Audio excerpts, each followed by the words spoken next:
Hi guys, welcome back to my channel. ഇന്ന് ഞാൻ വന്നിരിക്കുന്ന അടിപൊളി ഒരു ടിപ്പുമായിട്ടാണ് കേട്ടോ. ഒരേ ഒരു ടിപ്പേ ഉള്ളൂ. നെയ്യൊക്കെ പറ്റി പിടിച്ചിരിക്കുന്ന കുപ്പികൾ ഉണ്ടാവില്ലേ, ആ കുപ്പികൾ നമ്മൾ മിക്കപ്പോഴും ഒഴിവാക്കുകയാണ് ചെയ്യുക. അല്ലെങ്കിൽ നമ്മളത് ഉപയോഗിച്ചതിന് ശേഷം 1-2 ദിവസം വെള്ളം ഒഴിച്ചിട്ട് വെക്കും. അപ്പോൾ ഞാനിവിടെ വെള്ളം ഒഴിച്ച് കാണിച്ചു തരാം. വെള്ളം ഒഴിച്ചിട്ട് നമ്മൾ എത്ര തവണ ഷെയ്ക്ക് ചെയ്താലും ഇതിൻ്റെ സൈഡിൽ പറ്റി പിടിച്ചിരിക്കുന്ന നെയ്യ് ഒട്ടും പോവില്ല കേട്ടോ.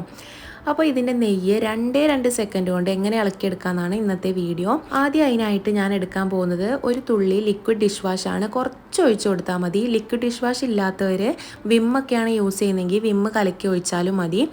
ഇനി വേണ്ടത് 2-3 കഷ്ണം ന്യൂസ് പേപ്പറാണ്. ന്യൂസ് പേപ്പർ ഇല്ലെങ്കിൽ ടിഷ്യൂ പേപ്പർ ഉപയോഗിക്കാം. ടിഷ്യൂ പേപ്പറോ ന്യൂസ് പേപ്പറോ ബുക്കിൻ്റെ പേപ്പറോ ഏത് വേണമെങ്കിലും ഉപയോഗിക്കാം കേട്ടോ. ഇതുപോലെ കുറച്ച് പേപ്പർ കഷ്ണങ്ങൾ പീസാക്കിയിട്ട് ഇതുപോലെ ഇങ്ങനെ ഇട്ട് കൊടുത്തതിന് ശേഷം വെള്ളം ഒഴിച്ചിട്ട് കുപ്പി അടച്ചിട്ട് 2 തവണ 2 സെക്കൻഡ് ഒന്നിങ്ങനെ ഷെയ്ക്ക് ചെയ്താൽ മാത്രം മതിയാവും.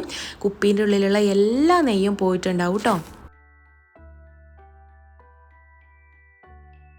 ഇപ്പോൾ നോക്കിയാൽ നിങ്ങൾക്ക് കാണുന്നുണ്ടായിരിക്കും കുപ്പീൻ്റെ സൈഡിലെ എല്ലാ നെയ്യും പോയിട്ടുണ്ട്. നമ്മൾ വെറും 2 ഷെയ്ക്കാണ് ചെയ്തിട്ടുള്ളൂ.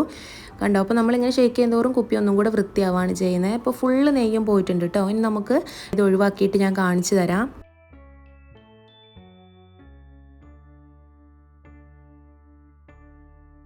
ഇത് കണ്ടോ, കുപ്പി അടിപൊളിയായത്. എത്ര പെട്ടെന്നാണ് ക്ലീൻ ആയത് നോക്ക്. നമ്മൾ സ്ക്രബ് ഇട്ടിട്ടോ ചകിരി ഇട്ടിട്ടോ ഒന്നും ഉരയ്ക്കേണ്ട ഒരാവശ്യവും വരുന്നില്ല. അല്ലെങ്കിൽ നെയ്യുള്ള പാത്രം 2 ദിവസം വെള്ളം ഇതിൻ്റെ ഉള്ളിൽ ഒഴിച്ചിട്ടിട്ട് വെക്കേണ്ട ആവശ്യവും വരുന്നില്ല. വെറും 2 സെക്കൻഡ് കൊണ്ട് 2-3 കഷ്ണം ന്യൂസ് പേപ്പറും കുറച്ച് ലിക്വിഡ് വാഷും ഉണ്ടെങ്കിൽ നമുക്ക് ഇതുപോലെ ആക്കി എടുക്കാൻ പറ്റും കേട്ടോ. വീഡിയോ യൂസ്ഫുൾ ആവുകയാണെങ്കിൽ ലൈക്ക് ചെയ്യണം, കമൻറ്റ് ചെയ്യണം, ഇഷ്ടപ്പെട്ടാൽ സബ്സ്ക്രൈബ് ചെയ്യണം. മറ്റൊരു വീഡിയോ ആയിട്ട് വരാം. ബായ്.